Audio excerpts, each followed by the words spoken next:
আসসালামু আলাইকুম everyone, welcome করছি আরও একটি নতুন ব্লগে। কেমন আছেন আপনারা সবাই?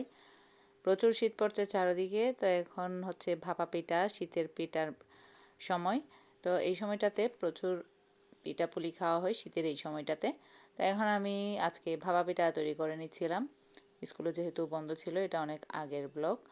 তো ভাপা পিঠা তৈরি করে নিচ্ছি স্কুল বন্ধ থাকা অবস্থাতে। এগুলো খুব একটি আসলে পিঠাপুলি হচ্ছে ঝামেলার কাজ। তো ভাপা পিঠা তৈরির জন্য আগের দিনই সব কিছু তৈরি করে নিই আমি। জাস্ট সকালে উঠে পিঠাটা তৈরি করে নিই খুব ভোরে উঠে। আর এর জন্য সমস্ত সব কিছু আগে থেকে প্রিপারেশন নিয়ে রাখি। এখানে নারকেলটাকে কুচি করে কেটে নিয়েছি, এইভাবেই আমি কেটে নিই। নারকেলকে অনেকে আবার নারকেল কোড়ানোটাও দিয়ে থাকে, তবে আমার এভাবে বেশি ভালো লাগে। তো চালের গুঁড়ির মধ্যে একটুখানি লবণ দিয়ে নর্মাল স্বাভাবিক টেম্পারেচারের পানি দিয়ে এটাকে আমি ভালো করে মাখিয়ে নিব। এটাকে আমি রাতেই তৈরি করে রাখছি, তারপর দিন সকালে খুব ভোরে উঠে এটাকে পিঠাগুলো তৈরি করে নিব। এর জন্য আগের দিনই সমস্ত প্রস্তুতি সবগুলো সম্পন্ন করে নিই। এখানে এটা হচ্ছে গুড়টাকে সুন্দর করে কেটে নিব এই জাতাটা দিয়ে। এটা দিয়ে আস্তে আস্তে কেটে নিলে এটা নিয়ে খুব সহজে তাড়াতাড়ি কাটা হয় ছুরির চাইতেও। তো এইভাবে করে আমি কেটে নিয়েছি। আর প্রতিটা পিঠাতেই আমি গুড় দিব আর নারকেল দিব। তো পিঠাগুলোকে এখন এটা খুব ভোরের একটি ক্লিপ। এখানে আমি জালের মধ্যে নিয়ে নিচ্ছি গুঁড়িগুলোকে, আর এইভাবে করেই সবগুলোকে ছেঁকে নিচ্ছি। পিঠা তৈরির আগে এটা তো অবশ্যই করা লাগবে, মাস্ট। এই স্টেপটা করতে হবে। পিঠাগুলো তৈরি করে নিচ্ছি এখন আমি আগে এই গুঁড়ি দিয়ে। এই গুঁড়িগুলোকে জালি দিয়ে এভাবে পরিষ্কার করে ভালো করে ছেঁকে নিব।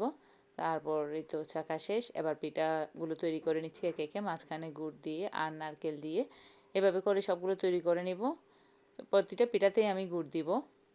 আর আগের দিনই রাত্রেই আমি দেশি মুরগি নতুন আলু দিয়ে সুন্দর করে রান্না করে রেখেছিলাম। এগুলো আগের দিন যদি প্রস্তুতি নিয়ে রাখি তাহলে পরদিন সকালে শুধু পিঠাটা তৈরি করলেই হয়।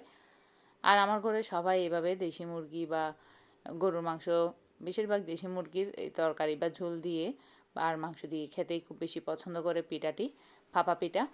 আর দুধের শিরা বানিয়েও খাওয়া যায়। এই তো এখন অলরেডি খাওয়া শেষ, প্রায় অর্ধেকে চলে আসছে। তো এই অবস্থাতে ভিডিওটি করা, শ্যুটটি করা এর আগে করা হয়নি। তো এই তো খুবই মজার ছিল ভাপা পিঠার সাথে দেশি মুরগির ঝোল, দেশি মুরগির মাংস দিয়ে খুবই মজার। আসলে শীত মানেই তো পিঠাপুলি, আর এই সমস্ত কিছুই মজা লাগে সব সময়।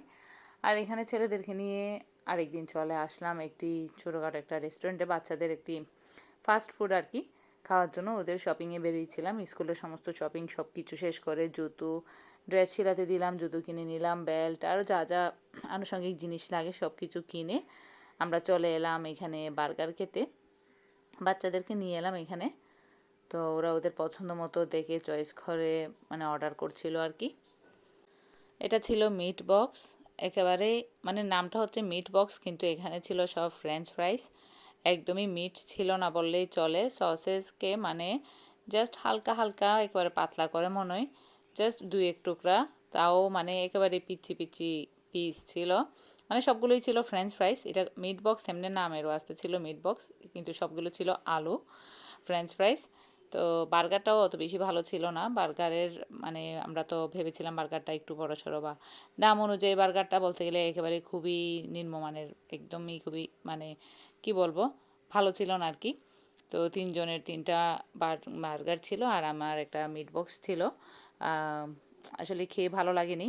আর এমনি প্রতিটা জায়গায় অবশ্য ট্রাই করে দেখা ভালো, কোথায় কোন খাবার কীরকম পাওয়া যায় তাও একটা আইডিয়া হয়ে থাকে। তো এখানে আমি কী কী জিনিস কিনলাম তা একটু বের করে নিচ্ছি, দেখাচ্ছিলাম ছেলেকে। তো এটা হচ্ছে ওর ব্যাগ। এটা নতুন সিস্টেমের লক করা ব্যাগ আর কি, এই পাশে নাকি চেনটা লক করে রাখা যায়। আর এখানে সবার জন্য স্কুলের জুতো, ক্যাটস।